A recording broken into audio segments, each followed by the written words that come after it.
Ever wondered why you behave in a certain way even when you consciously desire otherwise? This apparent paradox can be explained by envisioning your mind as a supercomputer powered by two main components, the subconscious and the conscious mind. Just like a computer, your mind requires an operating system to function, and here's the catch: most of us didn't get to choose ours. It was installed by external influences like schools, parents, and society at large. This societal operating system, unfortunately, often programs us with a failure mindset. So what happens when you try to run a success program on a failure operating system? Much like in a computer, you're likely to encounter an error message. This is because many of us resist the concept of wealth and success due to our subconscious programming. This programming runs in what I like to call the automatic mind, our subconscious, governing about 90% of our life outcomes. While our conscious mind, the manual mind, often struggles to overwrite these automatic responses. Consequently, our automatic mind is responsible for most of our actions and behaviors, even those we're not consciously aware of. In fact, others who are not programmed like us can often see our programming more clearly than we can. They notice the patterns and behaviors that we're oblivious to. It's like they're looking at the source code of our operating system while we're just seeing the user interface. But here's the good news. We can reprogram our automatic mind, much like updating an old computer operating system. It takes time and consistent exposure to new ways of thinking, but with patience, it's possible to install a success operating system. You've probably seen someone who excels at something, making it look effortless, right? They're running on a different operating system, one that's programmed for success. They've managed to rewrite their subconscious programming, and now their automatic mind is working in their favor. In essence, your subconscious mind is the operating system that determines your life's outcomes. The question is, are you ready to uninstall the old programming and install a new success-oriented one? What happens when you install a success program on a failure operating system? This is not a hypothetical question, but a real-life situation that many of us find ourselves in. You see, most of us have been programmed by societal influences that have instilled in us a failure operating system. This programming comes from various sources: our schools, our churches, our parents, our neighbors, and the media. These influences have conditioned us to operate from a place of lack and limitation, creating an internal belief system that obstructs our pursuit of wealth and success. Imagine trying to run a high-tech software on an outdated computer. It's impossible, right? The software won't function properly because the computer's operating system cannot support it. Similarly, when we try to pursue success with a mindset conditioned for failure, we encounter roadblocks. We experience self-doubt, fear, and resistance that sabotage our efforts. This is the poverty programming trap. It's a mental barrier that keeps us stuck in a cycle of lack and struggle. It's like trying to drive a car with the brakes on. No matter how much we push on the accelerator, we won't move forward until we release the brakes. The same is true with our mind. Our subconscious mind, or automatic mind, is like the operating system of a computer. It runs the programs that determine our beliefs, attitudes, and behaviors. When this automatic mind is programmed with beliefs of lack and limitation, it creates a failure operating system that hinders our ability to achieve wealth and success. The most challenging part of this trap is that many of us are not even aware of it. We go through life unconsciously running these failure programs, wondering why we struggle to achieve our goals. We resist the idea of wealth and success because our subconscious programming doesn't allow us to accept them. But here's the good news. Just like a computer operating system can be upgraded, so can our mind. We can replace the failure programs with success programs. We can reprogram our subconscious mind to operate from a place of abundance and prosperity. This is the key to unlocking our potential and achieving the wealth and success that we desire. Resistance to wealth is often a symptom of this failure operating system. It's time to upgrade your programming and escape the poverty programming trap. Have you ever noticed how wealth is portrayed in movies and media? It's often associated with villainy, greed, and unscrupulous behavior. The narrative that wealth equals evil is a pervasive one, and it's a significant player in reinforcing poverty programming. Consider the movies we watch. How often do we see wealthy characters who are kind-hearted, generous, and ethical? More often than not, the rich are painted as the villains of the piece. Their wealth accumulated through nefarious means. They're shown to be ruthless, unprincipled, and occasionally downright malevolent. Now think about superhero films. These stories often show successful businessmen as the antagonists, their success seen as a direct result of their willingness to exploit others. The message is clear. To be successful, one must be willing to compromise their morals. This narrative subtly instills in us a fear of success, as we don't want to become the villains in our own stories. This negative portrayal of wealth and success isn't limited to movies. It permeates our television shows, our music, our literature, and even our news. The media as a whole has a powerful influence on our perception of wealth, often tying it to corruption, greed, and a lack of empathy. This narrative has been particularly prevalent since the 1970s, when Hollywood began to portray business in a negative light. Entrepreneurs, once seen as innovative and ambitious, began to be depicted as greedy and ruthless. This shift in perception has had a profound effect on our collective mindset, making us wary of wealth and success. But here's the thing. Wealth is not inherently evil. It's simply a tool, and like any tool, its impact depends on how it's used. There are countless wealthy individuals who use their resources for good, but these stories often don't make it to the big screen. Our perception of wealth and success is significantly influenced by media narratives. It's crucial to recognize this if we want to break free from poverty programming. We must challenge the idea that wealth equals evil and understand that success doesn't require us to compromise our values. Only then can we begin to rewrite our own narratives and redefine what wealth means to us. Do you know where the real value of money comes from? It's not simply the paper it's printed on or the digital number on your screen. The true value of money lies in the belief system we've built around it. This belief system is shaped by 4 distinct levels of value: implementation, unification, communication, and imagination. Let's start with implementation. This is the basic level of value. It's about doing tasks, completing jobs, and achieving results. It's the physical labor, the sweat and toil that goes into creating something of worth. But remember, while this level is essential, it's just the starting point.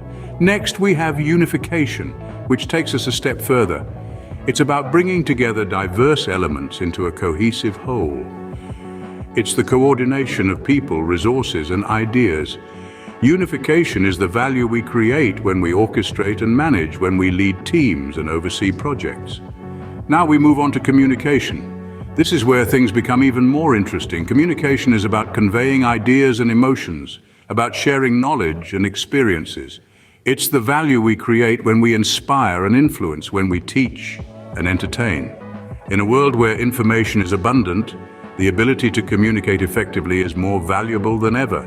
Finally, we reach the pinnacle of value: imagination. This is where wealth begins to create. Imagination is about envisioning possibilities, about dreaming and innovating. It's the value we create when we invent and design, when we introduce new concepts and redefine existing ones. It's about seeing what others can't and daring to bring it to life. Wealth, you see, is a spiritual result. It's the manifestation of the value we create, and it's deeply intertwined with these 4 levels of value. The more we understand and embrace these levels, the more we can unlock our potential for wealth creation. The highest level of value is imagination, where wealth begins to create. So, let your imagination soar. Dare to dream, to innovate, to redefine. Because when you do, you tap into the highest level of value, and that's where true wealth begins to form. How can you break free from the poverty programming trap? To liberate yourself from this trap, you must first acknowledge the source of your beliefs. Our beliefs are not innate, they are learned. They are the product of our upbringing, our environment, our experiences. They are the scripts that play out in our minds, often without our conscious awareness.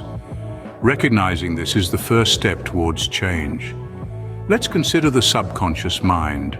As we've explored, it's like a computer running the programs that dictate our lives, but like any computer, it can be reprogrammed. The key to this reprogramming lies in the power of our conscious mind. It's the manual operator, the user who can uninstall old software and install new ones. So, how do we reprogram our subconscious mind? The answer is through persistent exposure to information and experiences that foster a success mindset. This means surrounding ourselves with positive influences, people who inspire us, books that enlighten us, environments that uplift us.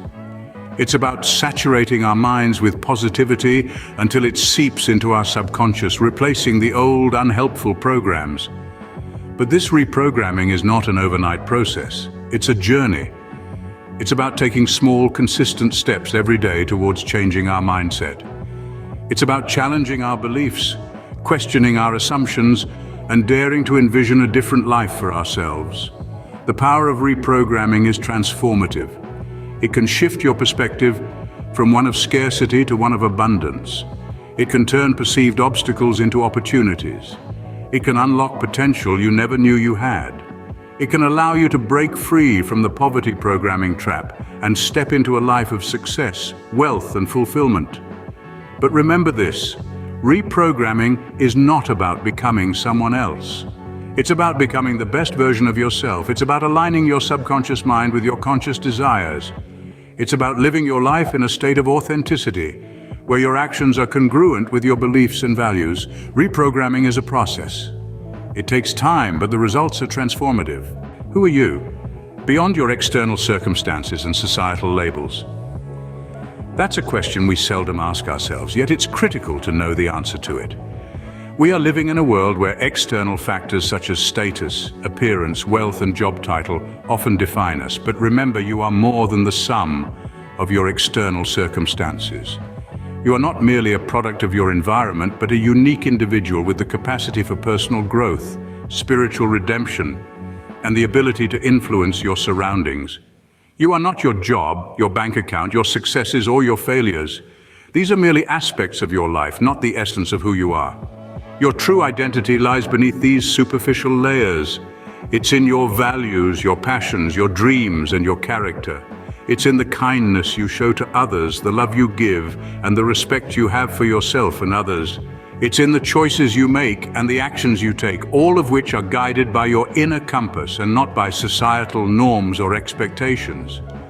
Focusing on personal growth is essential. It allows you to evolve, learn, and become a better version of yourself.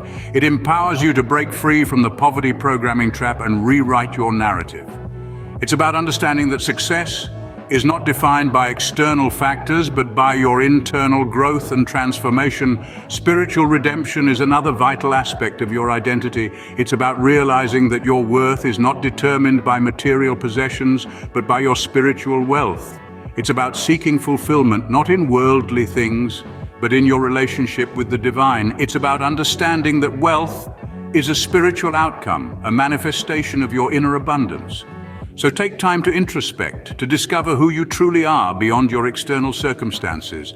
Challenge societal labels, break free from the constraints they impose, and define your identity on your own terms. Remember, your primary identity should not be defined by external factors. You are a unique, valuable, and irreplaceable individual. Recognize and honor that, and let it guide you towards a more fulfilling, prosperous life. Let's recap the journey we've taken today. We started by visualizing the mind as a supercomputer, a powerful tool with both a subconscious and conscious component. Just like a computer requires an operating system to function, our minds operate on a system largely determined by external influences, be it schools, churches, parents, or neighbors. This societal programming often sets us up with what can be termed a failure operating system, limiting our potential for success. We delved into the poverty programming trap, exploring how this failure operating system can hinder our ability to achieve wealth and prosperity. If our subconscious mind is programmed for failure, it struggles to comprehend and execute the software of success. This can lead to a resistance to wealth, as our programming struggles to reconcile our desires with the reality it has been conditioned to accept. The media's role in this programming cannot be overlooked. Through its portrayal of wealth and success, often associating it with negative traits, it perpetuates the poverty programming trap. Hollywood's depiction of successful individuals as villainous or morally repugnant has skewed our perception of wealth and entrepreneurship, further embedding the failure operating system within our subconscious. Understanding the 4 levels of value, implementation, unification, communication, and imagination provides a roadmap to counteract this programming. Wealth, we discussed, is a spiritual result. with value derived from the message conveyed and the belief in this value. The highest level of value, imagination, is essentially where the process of wealth creation begins. We then explored the power of reprogramming. Just as an old computer operating system can be uninstalled and replaced with a new one, so too can our subconscious programming be overwritten. This process takes time and requires consistent exposure to content and information that supports the new programming. The result? An automatic mind aligned with success. Lastly, we discussed the importance of defining our identity beyond external factors. In order to truly reprogram our minds for success, we must not allow societal influences to determine who we are. Instead, we should focus on our innate worth, recognizing that our primary identity is not defined by external circumstances, but rather by our spiritual essence. In our journey today, we've covered substantial ground, exploring the mechanisms of the mind, the traps of societal programming, and the power we have to redefine our reality. It's important to remember that wealth is not a physical entity, but a spiritual outcome. The power to change our programming, to overwrite the failure operating system with one of success, lies within each and every one of us. So as we conclude, I urge you to tap into this power. Remember, wealth is a spiritual outcome, and you have the power to change your programming for a more prosperous life.